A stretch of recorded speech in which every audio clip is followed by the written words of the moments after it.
Hey, my friends, it's Matt. This is the 10-Minute Bible Hour podcast. A couple weeks ago, we worked through all of the academic side of the parable of the talents in Matthew 25.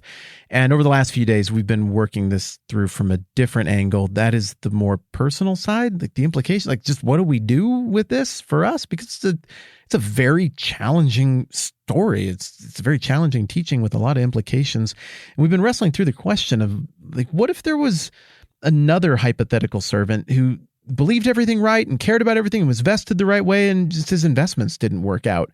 Or another servant who felt all the same way and tried super hard but had to report to the master that she lost everything trying to get it right. How would the master respond based on what we read in the rest of the New Testament, based on what we read in the rest of Matthew? And what does that mean for us as we're thinking about where we fit into the kingdom and where we fit as sons, daughters, heirs, potential agents of this kingdom? So that's what we've been grappling through. That's what I've been thinking through. And we're just going to pick up where we left off yesterday and continue on after Jeff plays a little bit of music.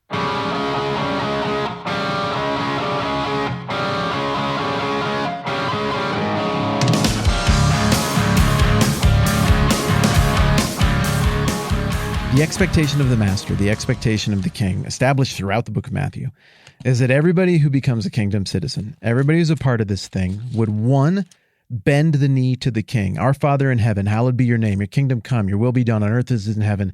Give us today our daily bread. Forgive us your debts as we also forgive our debtors. And lead us not into temptation, but deliver us from the evil one. That is that oath of loyalty, of submission to a king. It's an oath of fealty. And that, I believe, in Matthew 6, in the middle of the Sermon on the Mount, that is your sign-up speech.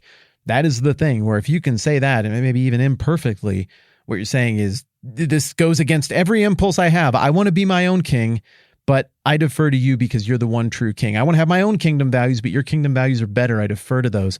I want to build my own thing, but my thing won't last and it'll be corrupt. Your thing will be awesome, so I'm going to go with that. I want my own justice, but my justice is broken and biased.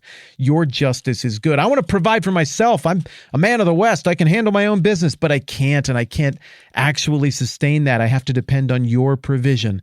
So what we're seeing throughout the book of Matthew is this idea that the kingdom citizen is oriented to God, is oriented to the king as a servant who has taken an oath of submission and fealty. That means that you are on board with whatever the agenda of the king is, and your efforts and your energies are enlisted unendingly in the service of that king and his agenda. And we learn a little bit more about what the agenda is, at least for the time being, here at the end of Matthew chapter 9, where it says Jesus went through all the towns and villages, teaching in their synagogues, preaching the good news of the kingdom, and healing every disease and sickness. When he saw the crowds, he had compassion on them because they were harassed and helpless like sheep without a shepherd, like a kid coming back from blowing his dad's fortune and being an idiot and asking to be received back in any way. Kind of like that. That last part's my paraphrase. Then he said to his disciples, "The harvest is plentiful, but the workers are few. Ask the Lord of the harvest, therefore, to send out workers into his harvest field." And in the very next sentence, you start Matthew chapter 10, and that is all about Jesus sending them out in a very imperfect state, vested with certain things like, hey, you got this message. He even sends them out with like miraculous power. It's hard to know what to make of that, but it says that he does, that they can like heal the sick, raise the dead, cleanse people with leprosy, drive out demons. Freely you've received, freely give. That sounds a lot like parable of the talents language. He sends them out as kingdom citizens who've bent the knee to him, who understand what he wants them to accomplish.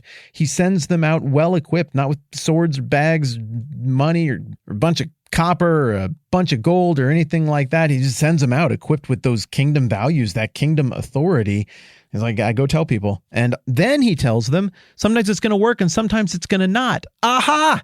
It sounds then like the big picture here is that what the king wants is for, in the style of the Lord's Prayer, for the kingdom citizen to bend the knee.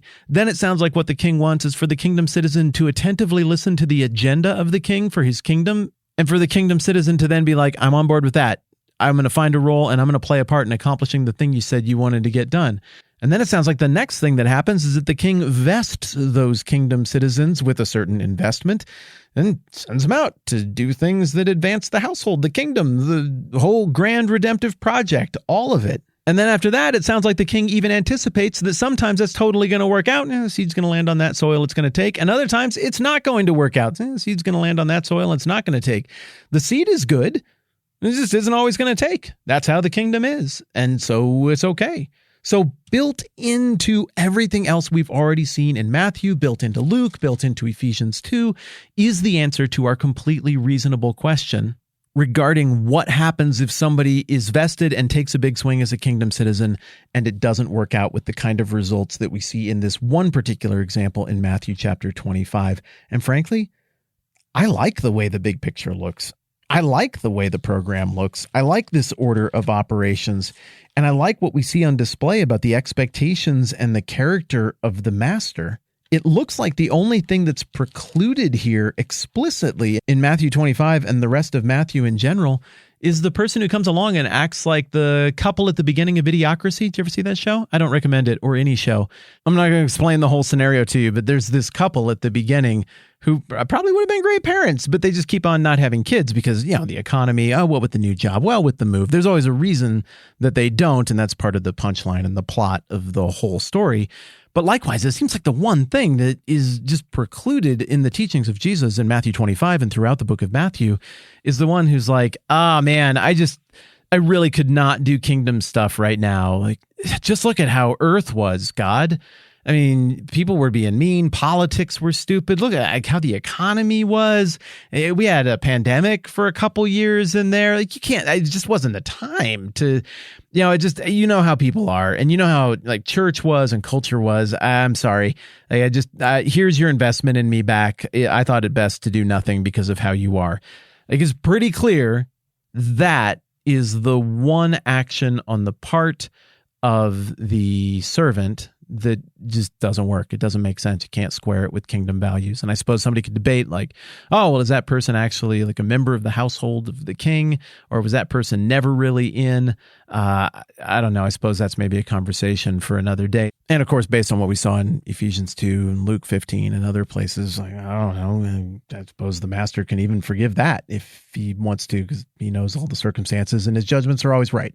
The bottom line is this. On the one hand, we got to think about the parable of the talents in light of its immediate context and the failure of the Jewish religious leadership to do the things that they were supposed to do. That is all in the background here. And this is all very much meant to be an orientation instruction for a right contrasting mindset for Jesus' disciples, for kingdom citizens. But on the larger, more existential, just big picture of what it is to be a kingdom citizen and live in this kingdom kind of stuff, it seems pretty straightforward that there's an opportunity that comes with this vestedness to take big swings and be a part of the truest, realest thing in a way that is gigantically meaningful. And if it goes awesome, awesome. And if not every single thing works out, well, that seems almost anticipated by the rest of Jesus' teachings in Matthew. And there's patience and forgiveness and long-sufferingness for that. At times, I'm concerned that I've read this parable with a little bit of short-sightedness and maybe almost read it through the lenses of one parable guy.